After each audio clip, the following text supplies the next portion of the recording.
Greetings, ladies and gentlemen. Religious suffering is the expression for real suffering and a protest against the same. Religion is the sigh of the oppressed creature, the soul of soulless conditions, and the heart of a heartless world. It is the opium of the people.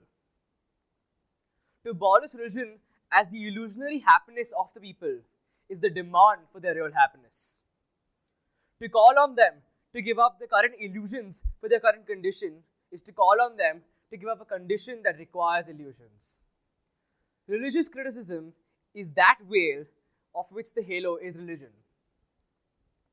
This is one of Karl Marx's most famous quotes, and not surprisingly, one of his most misinterpreted.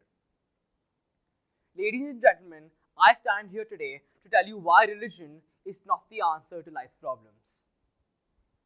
While some of you all might disagree, religion is nothing but a comforter from all the biggest problems in life, including the truths. When Karl Marx said the above lines, he didn't mean that religious people have fake problems or they exaggerate their issues. No. In fact, in the very first line he mentioned, religious sufferings is the cry of the oppressed creature, in which it is clearly shown that Karl knew that these problems were very much real and it's very much imperative to solve them. What he didn't agree with was that religion is the painkiller for these grievances. And I agree with him. Projecting your problems onto an idealized existence doesn't solve anything. What it gives you is a short period of interval of hope and of comfort, which shields you from your problems. And it doesn't solve them. Religion is nothing but a social function. In the 19th century, some very powerful men used religion as their weapon to maintain the status quo and use it as a social function. And this very function, when people followed it, they thought it's the norm. It's the natural order of things.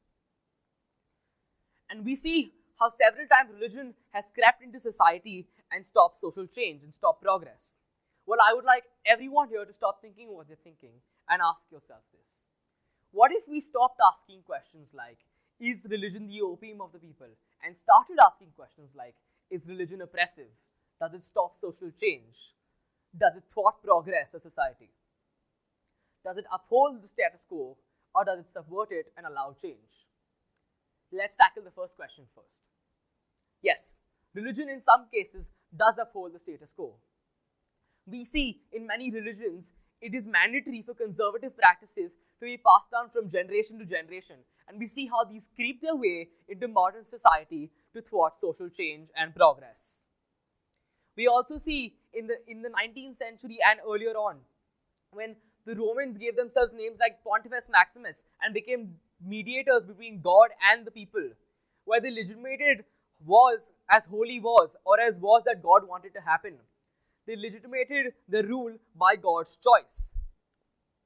They literally went out to the population and said, God wanted me to rule this place. God wanted this to happen.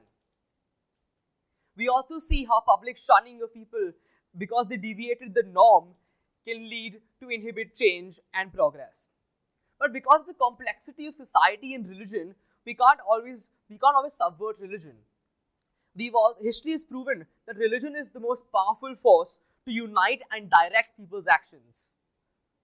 Earlier in history, when Buddha gave up luxuries, or very recently, when Martin Luther King Jr. fought racism through religious channels, it was wildly successful.